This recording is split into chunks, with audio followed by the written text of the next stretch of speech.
Hi friends, പുതിയൊരു വീഡിയോയിലേക്ക് എല്ലാവർക്കും സ്വാഗതം. രാവിലെ നിങ്ങൾക്ക് എളുപ്പത്തിൽ തന്നെ തയ്യാറാക്കിയെടുക്കാൻ പറ്റുന്ന ഒരു ബ്രേക്ക്ഫാസ്റ്റിൻ്റെ റെസിപ്പിയാണിത്.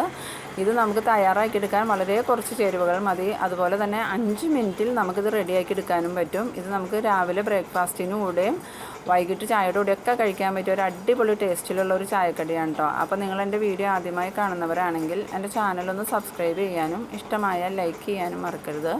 ഇത് റെഡിയാക്കുന്നതിന് വേണ്ടി ഞാനിവിടെ 3 മുട്ട എടുത്തിട്ടുണ്ട്. നമ്മൾക്ക് ഇതിലേക്ക് മെയിനായിട്ട് വേണ്ടത് മുട്ടയാണ് കേട്ടോ. ഇനി വേണ്ടത് തക്കാളിയാണ്. ഒരു തക്കാളി മീഡിയം വലിപ്പത്തിലുള്ളത് നമ്മളിവിടെ ചെറുതായി അരിഞ്ഞെടുത്തിട്ടുണ്ട്. അതുപോലെ തന്നെ മീഡിയം വലിപ്പത്തിലുള്ള ഒരു സവാളയും കട്ട് ചെയ്തെടുത്തിട്ടുണ്ട്. നമ്മൾ തക്കാളിയും സവാളയും തീരെ ചെറുതായി കട്ട് ചെയ്തെടുക്കണം. ഇനി 1 ടേബിൾ സ്പൂൺ നിറച്ചും ഗോതമ്പ് പൊടി എടുത്തിട്ടുണ്ട്. ഇനി നമുക്കിതിലേക്ക് വേണ്ടത് മല്ലിയിലയാണ്. അതിന് ഞാൻ കുറച്ച് മല്ലിയില കട്ട് ചെയ്തെടുത്തിട്ടുണ്ട്. ഇനി നമുക്ക് 2 ടേബിൾ സ്പൂൺ നിറച്ചും പച്ചപ്പാൽ വേണം. ഇത് തിളപ്പിച്ച പാലൊന്നുമല്ല, പച്ചപ്പാലാണ് നമ്മൾ ഉപയോഗിക്കുന്നത്. ഇനി നമുക്ക് ആദ്യം തന്നെ നമ്മൾ നേരത്തെ എടുത്തിരുന്ന മുട്ട ഒരു മിക്സിയുടെ ജാറിലോട്ട് പൊട്ടിച്ചൊഴിച്ച് കൊടുക്കാം. ഇത് നമ്മൾ മിക്സിയിലിട്ട് നല്ലോണം ഒന്ന് അടിച്ചെടുക്കുന്നുണ്ട്. അപ്പോൾ നമുക്കിതിലേക്ക് നേരത്തെ എടുത്തു വച്ചിരിക്കുന്ന പാലും ഗോതമ്പ് പൊടിയും ചേർത്ത് കൊടുക്കാം. അതിനുശേഷം നമുക്കിതിലേക്ക് ആവശ്യത്തിനുള്ള ഉപ്പും കൂടി ചേർത്ത് കൊടുക്കണം കേട്ടോ. ഉപ്പ് നിങ്ങൾ ചേർക്കുമ്പോൾ കുറച്ച് ചേർത്താൽ മതി, ഒരുപാടൊന്നും ചേർക്കണ്ട. എന്നിട്ട് രണ്ടാമത് കുറവാണെന്നുണ്ടെങ്കിൽ ചേർത്ത് കൊടുക്കാം. അപ്പോൾ ഞാനൊരു ഇച്ചിരി ഉപ്പേ ചേർത്ത് കൊടുക്കുന്നുള്ളൂ. പിന്നെ ഇതിലേക്ക് എരിവിന് വേണ്ടി നമ്മൾ പച്ചമുളകൊന്നും ചേർക്കുന്നില്ല. നമ്മളിതിലേക്ക് എരിവിന് വേണ്ടി ചേർക്കുന്നത് കുരുമുളക് പൊടിയാണ്. ഇത് നമ്മൾ ഒരുപാട് എരിവിലല്ല റെഡിയാക്കണേ, ചെറിയ എരിവേ ഉണ്ടാവുള്ളൂ. അപ്പോൾ നമ്മൾ കുറച്ച് കുരുമുളക് പൊടി ചേർത്ത് കൊടുക്കുന്നുണ്ട്, ഒരു 1/4 ടീസ്പൂണോളം. ഇനി ഇത് നല്ലോണം അടിച്ചെടുക്കാം. ഇപ്പോൾ നമ്മളുടെ മിക്സി ഇവിടെ നല്ലോണം നമ്മൾ അടിച്ചെടുത്തിട്ടുണ്ട്. മുട്ടയൊക്കെ നല്ലോണം പതഞ്ഞു വന്നിട്ടുണ്ട് കേട്ടോ. ഇനി നമുക്കിതൊരു ബൗളിലോട്ട് മാറ്റി കൊടുക്കാം. ഇപ്പോൾ നമ്മളൊരു ചില്ലിൻ്റെ ബൗൾ എടുത്തിട്ടുണ്ട്, അതിലേക്ക് ഇത് ചേർത്ത് കൊടുക്കാം. ഇനി ഇതിലേക്ക് നമ്മൾ നേരത്തെ അരിഞ്ഞു വെച്ചിരുന്ന സവാള ചേർത്ത് കൊടുക്കാം. തക്കാളിയും കൂടി ഇതിലോട്ട് ചേർത്ത് കൊടുക്കാം കേട്ടോ. ഇനി നമുക്ക് ഇത് എല്ലാം നല്ലോണം ഒന്ന് മിക്സ് ചെയ്യണം. മിക്സ് ചെയ്തതിന് ശേഷം ഉപ്പ് കുറവാണെന്നുണ്ടെങ്കിൽ കുറച്ച് ഉപ്പും കൂടി ചേർത്ത് കൊടുക്കാം കേട്ടോ. അപ്പോൾ നമ്മൾ ആദ്യം കുറച്ച് ഉപ്പേ ചേർത്തിട്ടുണ്ടായുള്ളൂ. ഇത് നല്ലോണം ഒന്ന് മിക്സ് ചെയ്തതിന് ശേഷം ഉപ്പ് നോക്കിയിട്ട് ഉപ്പ് കുറവാണെന്ന് തോന്നിയതുകൊണ്ട് ഞാൻ കുറച്ച് ഉപ്പും കൂടി ചേർത്ത് കൊടുക്കുന്നുണ്ട്. ഒരു 1/4 സ്പൂണോളം ഉപ്പും കൂടി ചേർത്ത് കൊടുക്കുന്നുണ്ട്. ഇപ്പോൾ നമ്മളുടെ ഉപ്പൊക്കെ പാകത്തിനായി കിട്ടിയിട്ടുണ്ട്.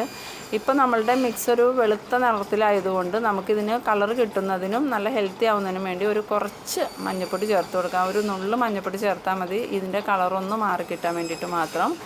അപ്പോൾ നിങ്ങൾക്ക് ഈ വെളുത്ത് തന്നെ ഇരിക്കണം എന്നാണെന്നുണ്ടെങ്കിൽ മഞ്ഞൾപ്പൊടി ചേർക്കണ്ട. നിങ്ങൾക്ക് ഇതിൻ്റെ കളറൊന്ന് മാറി കിട്ടണം എന്നുണ്ടെങ്കിൽ മാത്രം മഞ്ഞൾപ്പൊടി ചേർത്താൽ മതി. എനിക്ക് ഈ വെളുത്ത കളർ അത്ര പറ്റാത്തത് കൊണ്ടാണ് ഞാൻ ഇത്തിരി മഞ്ഞൾപ്പൊടി ചേർത്ത് കൊടുക്കുന്നത്. അപ്പോൾ നമ്മളിത് നല്ലോണം മിക്സ് ചെയ്തിട്ടുണ്ട്. ഇനി നമ്മളിത് കുക്ക് ചെയ്യുന്നത് ഒരു ഇഡ്ഡലി തട്ടിലാണ് കേട്ടോ, ഇഡ്ഡലി ചെമ്പിൽ വെച്ചാണ് കുക്ക് ചെയ്തെടുക്കുന്നത്. അപ്പോൾ നല്ലോണം മിക്സ് ചെയ്ത മിക്സ് നമുക്കിനി ഒരു ഇഡ്ഡലി തട്ടെടുത്ത് അതിലോട്ടൊന്ന് ഒഴിച്ചു കൊടുക്കണം. അപ്പോൾ നമ്മുടെ മിക്സ് റെഡി ആയിട്ടുണ്ട് ഇവിടെ. ഇനി നമുക്കൊരു ഇഡ്ഡലി തട്ട് എടുക്കാം. ഞാനിവിടെ 5 കുഴിയുള്ളൊരു തട്ടാണ് എടുത്തിരിക്കുന്നത്. ഇതിൽ ആദ്യം തന്നെ നമുക്ക് ഇച്ചിരി എണ്ണ ഒഴിച്ചൊന്ന് തടവി കൊടുക്കാം. ഇത് അടി പിടിക്കാതിരിക്കുന്നതിന് വേണ്ടിയാണ് എണ്ണ ഒഴിച്ച് കൊടുക്കുന്നത്. ഇല്ലെങ്കിൽ നമ്മുടെ മുട്ടയുടെ മിക്സ് ഇതിൻ്റെ അടി പിടിക്കും കേട്ടോ. അപ്പോൾ നമ്മൾ നല്ലോണം വെളിച്ചെണ്ണ ഒഴിച്ചൊന്ന് തടവി കൊടുക്കാം. ഒരുപാട് വെളിച്ചെണ്ണയൊന്നും വേണ്ട, ജസ്റ്റ് അത് തടവി കൊടുത്താൽ മതി.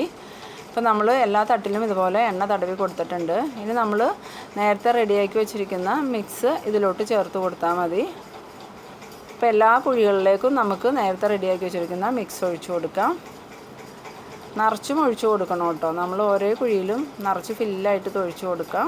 അപ്പോൾ നമ്മളെല്ലാ തട്ടിലും ഇതുപോലെ തന്നെ ഒഴിച്ചു കൊടുക്കണം കേട്ടോ. അപ്പോൾ നമ്മുടെ ഇഡ്ഡലി തട്ടിൽ ഫുള്ളായിട്ട് നമ്മളിത് ഒഴിച്ചു കൊടുത്തിട്ടുണ്ട്. ഇപ്പോൾ നമ്മൾ നേരത്തെ തന്നെ ഒരു തട്ടിൽ വെള്ളം നിറച്ച് തിളയ്ക്കാൻ വെച്ചിട്ടുണ്ടായിരുന്നു. ഇപ്പോൾ നമ്മുടെ വെള്ളമൊക്കെ തിളച്ച് വന്നിട്ടുണ്ട്. തിളച്ച് വന്ന വെള്ളത്തിൻ്റെ മുകളിലായിട്ട് നമുക്കിത് വെച്ച് കൊടുക്കാം. ഇപ്പോൾ നമ്മുടെ വെള്ളമൊക്കെ നല്ലോണം തന്നെ തിളച്ചിട്ടുണ്ട് കേട്ടോ. ഇനി ഇതിൻ്റെ മുകളിലേക്ക് നമുക്ക് ഈ തട്ട് വെച്ച് കൊടുക്കാം. എന്നിട്ട് നല്ലോണം ആവി വന്നു കഴിയുമ്പം ഇതൊന്ന് അങ്ങോട്ട് മൂടി വെക്കണം കേട്ടോ. അതിനു മുമ്പ് നമ്മൾ നേരത്തെ കട്ട് ചെയ്ത് വെച്ചിരുന്ന മല്ലിയില ഇതിൻ്റെ മുകളിലേക്ക് വിതറി കൊടുക്കാം. നമ്മളിത് അടുപ്പത്ത് വെച്ചതിന് ശേഷമേ മല്ലിയില ഇട്ട് കൊടുക്കുന്നുള്ളൂ, കാരണം എന്നാലേ നല്ല ടേസ്റ്റിയായി വരുള്ളൂ. മേളിൽ തന്നെ കിടക്കുമ്പോഴാട്ടോ നല്ല ടേസ്റ്റ്.